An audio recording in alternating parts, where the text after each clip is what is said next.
विकास भारत अंतर्गत मोदी सरकार हमी योजनेसंदर्भात माहिती देण्यासाठी आलेल्या अधिकाऱ्यांना सोलापूर जिल्ह्यातील शेतकऱ्यांनी विरोध दर्शवलाय। कांद्यावर घातलेली निर्यात बंदी, शेतीमालाला हमीभाव, दूध दरवाढ या शेतकऱ्यांच्या प्रमुख मागण्यांचा केंद्र सरकार विचार करत नसल्याने शेतकऱ्यांनी अधिकाऱ्यांना विरोध दर्शवला। बार्शी तालुक्यातील उंबरगे येथे विकास भारत अंतर्गत मोदी सरकार हमी योजनेची माहिती देण्यासाठी अधिकारी आले होते। यावेळी ग्रामस्थांनी त्यांना विरोध दर्शवत सरकार आमचं ऐकत नाही तर आम्ही सरकारचं का ऐकावं असे म्हणत विरोध केलाय। शेतकऱ्यांच्या अनेक मागण्यांचा सरकार विचार करत नाही असा रोष देखील यावेळी ग्रामस्थांनी व्यक्त केला। घराचा विकास फक्त शेतीतनं होणार आहे, ही सरकारच्या भीक देण्याने होणार नाही। 6,000 रुपये वर्षाला देण्यानं सरकारचं 6,000 रुपये दिल्यावर कुणी श्रीमंत होणार नाही, मी सांगतो तुम्हाला। आणि घर दिल्यावर तर घर दिलं, विहीर दिलं, सरकारची धोरणं एक नंबर असते, ती फक्त तळागाळापर्यंत पोहोचत नाहीत साहेब।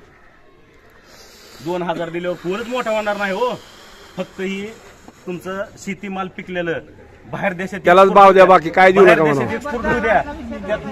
त्यातनं लाखो रुपये शेतकऱ्याला मिळतील, लाखो रुपये शेतकऱ्याला मिळतील, शेतकरी समृद्ध होईल। लाखो रुपये नाही, 20-20 लाखाला झोपलाय एका रात्री एकट्याच्या निर्णयामुळे। कुठलाही ठरला गेलं तर चालून फक्त दिलं ना। आणि ही जी आता शेतकऱ्याला संधी फक्त 8 ते 10 वर्ष लागली साहेब, आणि त्या संबंधी नाही कांद्याची संधी कधी आली? तुम्ही 7 वर्ष कांदा फुकट खाल्लाय, त्याचं काय केलं मला सांगून द्या। 7 वर्ष फुकट खाल्ला ना, 3 वर्ष कोरोनामध्ये 700, 600, 500 रुपयाने कांदा विकलेला साहेब। जोपर्यंत निर्यात बंदी उठत नाही तोपर्यंत आमच्या गावात तरी नको मोदी नावाचा कार्यक्रम।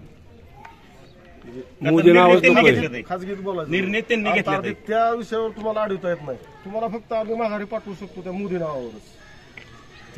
नाही नाही, एक मिनिट ऐकून घे, तसं नाही, अजिबात नाही। केंद्रानं आपल्या शेतीमालाला अडवलंय ना, अडवलंय की आपल्या शेतीमालाला केंद्रानं, असं कसं म्हणतो तू? मग आपण त्यांच्या घोषणाला अडवायचं ना, आपल्याकडे बी ते अधिकार आहे आपला घटनेला दिलेला।